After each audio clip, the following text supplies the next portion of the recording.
ஏத்ததக்ரேச்ச அனுபந்தேச்ச, ஆரம்பம் முடிவு எல்லாத்துலேயும் சரி. மோகத்தினால் அப்படி இது வரணும் அது வரணும், மோகத்தினால தூக்கம் வருமே தவிர நிஜமாக தூக்கமே வராது அவனுக்கு.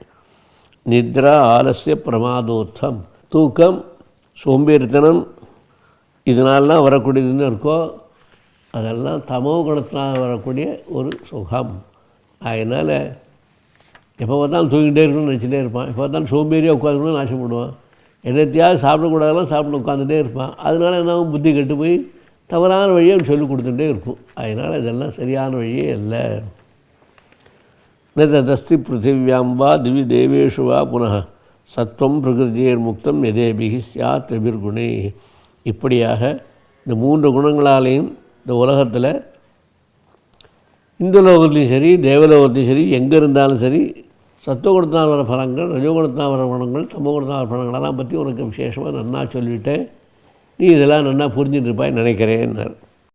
பிராமண க்ஷத்ரிய விஷாம் சூத்ராணாஞ்ச பரந்தப கர்மாணி பிரவிபக்தானி ஸ்வபாவ பிரபயர் குணே. இப்போ பிராமண க்ஷத்ரிய வைசிய சூத்ரா 4 வர்ணங்கள், அவளுக்கு என்னென்ன குணங்கள், என்னென்ன ஸ்வபாவங்கள், என்னென்ன தர்மங்கள், என்னென்ன செய்வா, இதெல்லாம் பற்றி நான் சொல்கிறேன், கொஞ்சம் கேளு. ஷமோ தமஹா தபஹா சௌச்சம் சாந்தி ஆர்ஜவமேவச்ச ஞானம் விஜானம் ஆஸ்திக்யம் பிரம்ம கர்ம சுபாவத்தம். நிஜமாக பிராமணனுடைய சுபாவம் எப்படி இருக்கணும்னா சமம். யார் வெஷாலும் அடித்தாலும் கூட அவனுக்கு மனசில் கூட விகாரம் ஏற்படாமல் இருக்குது, அது சமம். தமஹா இந்திரிய நிகிரகம், தபஹா தியானம் பண்ணணும், சௌச்சம் உள் சௌச்சம் வெளி சௌச்சம் எல்லா சௌச்சும் சுத்தமாக இருக்கணும். உடம்பில் எங்கேயும் அசுத்தமே இருக்கக்கூடாது, மனசுலேயும் அசுத்தம் இருக்கக்கூடாது. சாந்தி பொறுமை, ஆர்ஜவமேவா நேர்மையாக இருக்கணும். ஞானம் விஜானம் ஆஸ்திக்யம், ஞானம் ஆத்மஸ்வரூபம் ஒன்று இருக்குது, ஆத்மா ஒன்று இருக்குதுன்னு சொல்லக்கூடிய அளவுக்கு தெரியணும். ஜீவன் தான் இத்தனை ஆட்டி படைக்கிறாங்கிறது தெரியணும். இந்த ஞான விஜான சகிதம் விஜானம் ஆஸ்திக்யம். கடவுளத்தை இருக்கார், ஆத்மா ஒன்று இருக்குது, பரலோகம் ஒன்று இருக்குது, இதெல்லாம் புரிஞ்சுக்கிறவன் யாரோ அவன். அதனால் ஆத்மா ஒன்று இருக்குன்னு நினச்சிக்கிறது, ஜீவாத்மா இருக்குன்னு நினச்சிக்கிறது, பரலோகம் ஒன்று இருக்குது, சொர்க்கம் இருக்குது, நரகம் இருக்குன்னு நினச்சிக்கிறது, இந்த சுபாவங்கள்லாம் யாரோக்கிட்ட இருக்கோ அவன் பிரம்ம கர்ம சுபாவம், பிராமண தர்மத்தோடு அவனுக்கு கூட பிறந்ததாக வச்சுக்க வேண்டியது. சௌரியம் தேஜா திருதி தாட்சியம் யுத்தே சாப்பி அபலாயனம் தானம் ஈஸ்வரபாவசிய க்ஷாத்திர கர்ம சுபாவம். க்ஷத்ரியனுடைய தர்மம் என்ன அப்படின்னு கேட்டால் சௌரியமாக இருக்கணும், சோம்பேறியாக இருக்கக்கூடாது, தைரியமாக சௌரியமாக இருக்கணும். தேஜா நல்ல உத்தமமான வேகத்தோடு இருக்கணும். திருதி தைரியம் இருக்கணும். தார்ட்சியம் கெட்டது ஏதாவது கொடுத்தோன்னா அப்போ பின் வாங்கணும். நல்லது இருக்க வரைக்கும் வேகமாக முன்னாடி போய் வேலை செய்யணும், கெட்டது போய் மாட்டிக்கூடாது, பின் வாங்கணும். அதில் யுத்தே சாப்பி அபலாயனம், யுத்தம் பண்ணும்போது கூட பின்வாங்கவே கூடாது, மேலே போயிட்டே இருக்கணும் அவன் பாட்டுக்க. இதெல்லாம் இன்றைய இராணுவத்துக்கு தேவை உள்ள கதையெல்லாம் அந்த காலத்திலேயே சொல்லியிருக்காங்கலாம். யுத்தே சாப்பி அபலாயனம், யுத்தத்திலே போடும்போது பின்வாங்கக்கூடாது, முன்வாங்கி போயிட்டே இருந்தாக்கா தைரியமாக ஜெயிக்கலாம். பின்வாங்க ஆரம்பித்தாலும் அந்த சமயம் பார்த்து அவன் அடிச்சிடுவான் நம்மள. அவன் பின்வாங்கி போகிறான்ட்டு அவன் நம்ம சமயம் பார்த்து நம்மளை அடிச்சிடுவான். யுத்தே சாப்பி அபலாயனம். தானம், நிறையா தானம் பண்ணுற பழக்கம் வரணும்.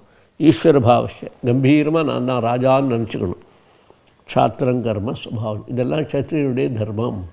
அதனால் அந்த காலத்தில் ராஜாக்கள்லாம் எப்படி இருந்தா, இந்த மாதிரி நல்ல சுபாவத்தோடு இருந்தா, தைரியமாக இருந்துக்கிட்டு சண்டை போட்டு ஜெயிச்சு கீச்சு எல்லாத்துலேயும் வந்தா. பிற்காலத்தில் வந்த ராஜாக்கள்லாம் எப்படி வந்தால் பேராசை வந்து கொடுத்து, எனக்கு அந்த ராஜ்யம் முடிக்கணும், இந்த ராஜ்யம் முடிக்கணும், அதை வாங்கணும் இதை வாங்கணும்னு ஆசை வந்து கொடுத்து, அதனால் எல்லாம் தோற்று போனான். அதனால் பழங்கால ராஜ்ய முறைகள் எப்படி உண்டோ அப்படி சொல்கிறா. இந்த கால ராஜ்ய முறை, இப்போ இருக்கிற ராஜநீதி இதெல்லாம் ஒன்று சம்பந்தம் இல்லாமல் இருக்குது. இந்த குணத்துக்கு அதுக்கு சம்பந்தம் இல்லாமல் இருக்குது. கிருஷி கோரட்சிய வாணிஜ்யம் வைசிய கர்ம ஸ்வபாவஜம் பரிச்சரியாத்மகம் கர்ம சூத்திரஸ்யாபி ஸ்வபாவஜம். கிருஷி விவசாயம் பண்ணணும், கோரட்சியம் பசுமாடு காப்பாற்றணும். எல்லாருடைய தர்மம் பசுமாடு காப்பாற்றணும் இருந்தாலும் கூட விசேஷமான தர்மம் வைசியாளுக்கு. வாணிஜ்யம் வியாபாரம் வைசிய கர்ம ஸ்வபாவஜம். இந்த 3ல் விவசாயம் என்ன பண்ணுறா, வாணிஜ்யம் வியாபாரம் என்ன பண்ணுறா வைசியாடெலாம். கோசம்ரட்சத்தில் ஈடுபாடு கொஞ்சம் கொஞ்சம் இருக்குது, அது நிறைய ஈடுபாடு வரணும். மனுஷ சமுதாயம் எல்லாருக்கும் பசுமாடை காப்பாற்றணும், பசுமாடை சுற்றினா நமக்கு எல்லா வித நன்மைகளும் கிடைக்கும், எல்லா தேவதைகளும் சுற்றின புண்ணியம் கிடைக்கும், என்றெல்லாம் இருந்து நம்ம சொல்லிட்டு இருந்தாலும் கூட விசேஷமாக செய்ய வேண்டியது வைஷ்யாளுக்கு. ஏன்னா அங்கே லட்சுமி பசுமாட்டினுடைய பின்பகுதியில் லட்சுமி வசிக்கிறதுனாலையும் பசுமாட்டு உடம்புல சமஸ்தமான தேவதைகளும் இருக்கிறதுனாலேயும் எல்லோரும் செய்ய வேண்டியது விசேஷமாக செய்ய வேண்டியது வைஷ்யாவுடைய கர்மம், அவருடைய தர்மம் என்றெல்லாம் சொல்லப்பட்டிருக்கு. அதனால் கிருஷி கோரட்சம் வாணிஜ்யம் வைஷ்ய கர்ம சுபாவஜம் பரிச்சரியாத்மகம் கர்ம சூத்திரசாபி சுபாவஜம். எல்லாருக்கும் இந்த 3 தர்மத்தில் சேர்ந்த பிராமண சத்திரிய வைஷ்யா எல்லாருக்கும் என்னென்ன வேணுமோ அதெல்லாம் வேலை செஞ்சு கொடுக்குறவா யார் இருக்காளோ அவள்லாம் இத்தராவுடைய சூத்திராவுடைய ஒரு சுபாவம். இது அவாவா தர்மத்தை பிரகாரம் ஒருத்தருக்கு சொல்லி முடித்தார். சொல்லிவிட்டு இப்போ சொல்கிறார், ஸ்வே ஸ்வே கர்மணி அபிரதா சம்சித்திம் லபதே நர ஸ்வகர்ம நிரதசித்திம் யதா விந்ததி தச்சுணும். அவாவா தனக்கு ஏற்பட்ட கர்மாக்களை இது வரைக்கும் சொல்லிவிட்டேன். அந்தந்த கர்மாக்கள் யார் ஒருத்தன் ஒழுங்காக செய்வானோ, அதுலேயே ஈடுபட்டு யார் ஒருத்தன் இருப்பானோ, அதனால் என்ன பலம் உண்டுன்னு நான் சொல்கிறேன் கேளுப்போ அப்படிங்கிறார். ஏன்னா அந்த தர்மத்தை அவனுக்கு சொன்னதை அவனுடைய சுபாவத்தை அவனுடைய குணத்தை இதெல்லாம் மாற்றின்னு போயிட்டா அதனால் பல சிரமங்கள். ஆனால் அதே நிலையிலிருந்து ஒருத்தர் செஞ்சுட்டான்னா அவனுக்கு ஞானத்துக்கோ மோட்சத்துக்கோ முயற்சி பண்ணவே வேண்டாம். அவனுக்கு தன்னைத்தானாகவே ஞானம் மோட்சம் எல்லாம் ஓடி வந்து அவங்கள்ட்ட வந்துடும். எல்லாம் அந்த அளவுக்கு அந்த சுபாவம் அந்த காரியம் அந்த நிலை இதெல்லாம் மனுஷன் தர்மத்துக்கு இன்றியமையாதது. ஸ்வே ஸ்வே கர்மணி அபிரதா சம்சித்திம் லபதே நர ஸ்வகர்ம நிரதசித்திம் யதா விந்தி தச்ருணு யதா பிரவருத்தி பூதானாம் ஏன சர்வம் விதம் ததம் ஸ்வகர்மணாத்மபியர்ச்ச சித்திம் விந்தந்தி மாணவா. அதனால் என்னென்ன காரியம் பண்ணுறதுக்குன்னு இப்போ சொன்னமோ அந்தந்த காரியத்தை அவவா கரெக்டாக பண்ணிட்டே வந்தானால் உலகம் முழுக்கும் நான் தான் ஆத்மாவாக இருக்கேங்கிறது நல்லா புரிஞ்சுட்டு இந்த காரியங்களை செஞ்சாலே ஆனால் அப்போது அவள் செய்திக்கு ஏற்பட்ட கர்மாக்களை செய்கிறது மூலமாகவே கர்மயோகத்தின் மூலமாகவே பலத்தை பெருவாள்கிட்ட கொடுத்துட்டு ஈஸ்வரன்கிட்ட கொடுத்து ஆத்மாட்ட கொடுத்துட்டு தான் ஒன்று மாட்டிக்காமல் எல்லா கர்மாவையும் கடமைக்காக நமக்கு சொல்லியிருக்கு, வேதத்தை சொல்லியிருக்கு, சாஸ்திரத்தை சொல்லியிருக்கு. அந்த பிரகாரம் நம்ம செய்யணும். இந்த உற்சாகத்தோடு நமக்கு இயற்கையாக போகாமல் சாஸ்திர பద్ధதி பிரகாரம் யார் ஒருத்தர் நடக்கிறானோ அவனுக்கு மோட்சத்துக்கு முயற்சியே வேண்டாம். இதுவே மோட்சம் கொடுத்து சாதனமாக ஆகிடும். ஸ்வகர்மணாத்மபியர்ச்ச சித்திம் விந்தந்தி மாணவ ஸ்ரேயான் ஸ்வதர்மோ விகுணா. யாராக இருந்தாலும் அவளுக்கு ஏற்பட்ட தர்மத்தை செய்கிறது தான் ரொம்ப வசந்தது. கொஞ்சம் செய்ய முடியாது, குறைச்சாலும் தப்பு இல்லை. ஆனால் ஸ்வதர்மத்தை மாத்திரம் விட்டுட்டு போகவே கூடாது. ஸ்வதர்மந்தான் ஒரு மனுஷனை நன்னா முன்னுக்கு கொள்றதுக்கு ஒரு வாய்ப்பாக அமைகிறது. ஸ்ரேயான் ஸ்வதர்மோ விகுணா பரதர்மாத்சு அனுஷ்டிதாத். பரருடைய தர்மத்தை கடைபிடிக்கிறத காட்டிலும் ஒரு பிராமணன் சத்திரிய தர்மத்தையும் வைஷ்ய தர்மத்தையும் கடைபிடிக்கிறத காட்டிலும் பிராமணம் எத்தனை கஷ்டம் வந்தால் பிராமண தர்மத்தோடே இருக்கிறது இருக்கானே அது ரொம்ப விசேஷம். அதே போல தான் எத்தனை சிரமம் வந்தாலும் எவ்வளோ சிரமம் வந்தாலும் பரதர்மத்தில் உள்ளவனுக்கு சுதர்மத்தை விடாமல் பண்ணுறவனுக்கு தான் ரொம்ப விசேஷம். அதனால் அவளுக்கு ஏற்பட்டு என்ன சொல்லியிருக்கோ வேதத்துலேயும் சாஸ்திரத்துலேயும் கீதையிலையும் அந்த தர்மத்தை விடாமல் கடைபிடிக்கணும். கொஞ்சம் குறைஞ்சாலும் தப்பு இல்லை. ஆனால் அது சரியா இல்லையே இது சரியா இல்லைன்னு சொல்லி அது மேலே தூஷணம் சொல்லி விடுறது ரொம்ப ரொம்ப ரொம்ப தப்பு. கொஞ்சம் குறைவுதாக இருந்தாலும் தப்பு இல்லை. தர்மம் முழுக்க பண்ண முடியலன்னா கூட கொஞ்சம் விட்டாலும் தப்பு இல்லை. ஆனால் ஸ்வதர்மத்தை விடவே கூடாது. ஸ்ரேயான் ஸ்வதர்மோ விகுணா பரதர்மாத் சுனிஷ்டிதாத் ஸ்வபாவ நியதம் கர்ம குர்வன் ஆப்னோதி கில்மிஷம். நமக்கு என்னென்ன சாஸ்திரங்கள் சொல்லிருக்கோ அந்தந்த பிரகார காரியங்களை நாம் பண்ணுவதனாலே நமக்கு எல்லா பாவங்களும் விலகி போயிடும். அதனால் சுதர்மத்தை அனுஷ்டானம் பண்ணுறது மூலமாக பாவங்களெல்லாம் விலகிறதுக்கு வாய்ப்பாக இருக்கிறதுனால சுதர்மத்தை யாரும் விடக்கூடாது. கொஞ்சம் குறைவுனாலும் தப்பு இல்லை, விடக்கூடாது யாருமே. சகஜம் கர்ம கௌந்தே சதோஷமபி நத்தியஜே சர்வாரம்பாகி தோஷேன தூமேன அக்னிவ ஆவர்த்தா. அவன் கேட்டான், அர்ஜுனன் நீங்கள் சொல்கிறேன் நல்லா இருக்குது, எதை பண்ணாலும் ஏதாவது ஒரு பிரச்சனை வந்துகிட்டே இருக்கே, எந்த கர்மா நல்ல கர்மா அப்படின்னாலும் சரி கெட்ட கர்மா அப்படின்னாலும் எதை பண்ணாலும் ஏதாவது ஒன்று வந்துட்டு இருக்கேன்னா பகவான் அழகாக போய் சொல்கிறார். அக்னின்னா புகை இல்லாமல் இருக்குமா? புகை இருந்தால் தான் அக்னி, அக்னி இருந்தால் தான் புகை. அதுபோல் எந்த கர்மா பண்ணாலும் ஏதாவது ஒரு வந்துட்டு இருக்கோம், அதுக்காக விட்டுறக்கூடாது. புகை இருக்குதுனால நெருப்பே வளர்க்காமல் ஒருத்தன் உட்காந்துருக்காதான் என்ன? நெருப்பு இருந்தால் தான் சமையல் பண்ணி சாப்பிட்டு கிப்பிட்டு குளிரெல்லாம் காய்ச்சி எல்லாம் பண்ண முடியும். அதனால் இயற்கையாக நெருப்புக்கு எப்படி தூமம் இல்லாமல் நெருப்பு இருக்காதோ, ஏத்திர ஏத்திர தூமகா தத்தர எத்திர வன்னி, எங்கெல்லாம் புகை இருக்கோ அங்கெல்லாம் வன்னி இருக்கும், நெருப்பு இருக்கும். அது எல்லாம் தனியாக இருக்கவே இருக்காது. அது அதனால் இருக்காதுன்னா இப்போ எந்த நேரத்தில் இருக்கும்? எப்போ விறகெல்லாம் போய் ஓஞ்சி போய் தளன்னு நெருப்பு மாத்திரம் தனியாக ஜொலிக்குமோ, புகை இல்லாமல் நெருப்பு மாத்திரம் ஜொலிக்குமோ, அந்த நிலை என்னது? அதுதான் ஞானாக்னி சர்வகர்மாணி. ஞானம் வந்தவனுடைய தேஜஸ் அப்படி படப்படப்படான்னு இருக்கும். அதுக்கு முன்னாடி வரைக்கும் புகையோடு கூட தான் நெருப்பு இருக்கும். புகை இல்லாமல் நெருப்பு தனியாகவே இருக்கவே இருக்காது. நெருப்பு இல்லாமல் புகை இல்லாமல் இருக்கும். அது தளன்னு இருக்கும்போது ஞானாக்னி சர்வகர்மாணி அங்கே வரும். ஆனால் புகை வருதுன்னா நெருப்பு இல்லாமல் இருக்காது, புகை இல்லாமல் நெருப்பு இருக்காது. எங்கே எத்திர தூமகா தத்தரத்திர வன்னி, எங்கெங்கே புகை இருக்கோ அங்கெல்லாம் நெருப்பு இருக்கும். அதனால் புகை இருக்கேங்கிறதுனால நெருப்பை விட முடியாது நம்மளால். நெருப்பை வச்சுருந்தா எல்லா காரியத்தையும் நம்ம பண்ணணும். ஆனால் சுத்தமான அக்னி வந்து விடுத்தோம்னா எல்லாம் யாகங்கள்லாம் முடிஞ்சு போய் தனியாக விறகுகட்டை இந்த சாணி வரட்டை ஒன்றும் இல்லாமல் தானாக இருக்குதுன்னா கடைசி நிலையில் அது அப்படியே ஜொலிச்சுன்னு இருக்கும். அங்கே புகை ஒன்று வராது, அப்படியே ஜொலிச்சுன்னு இருக்கும். அப்போ இது எல்லா கர்மாவும் பண்ணி முடித்து ஞான நிலைமையில் இருக்குமே, ஞானாக்னி அந்த நிலையில் இருக்கும். அதனால் புகை இல்லாமல் எப்படி நெருப்பு இருக்காதோ, எந்த கர்மா பண்ணாலும் அதில் ஒரு தோஷம் இல்லாமல் இருக்கவே இருக்காது. அதனால் தோஷமாக இருக்குங்கிறத விடக்கூடாது, விடாமல் பண்ணிட்டு தான் ஆகணும். எல்லாத்தையும் பண்ணிகிட்டே இருக்கணும். சகஜம் கர்ம கௌந்தேய, எந்த கர்மாவாக இருந்தாலும் அதில் தோஷம் இல்லாமல் இருக்காது. சதோஷமப்பி நச்சே, சதோஷமாக இருந்தால் கூட விடக்கூடாது, தோஷமாக இருந்தால் கூட விடக்கூடாது. எப்படி?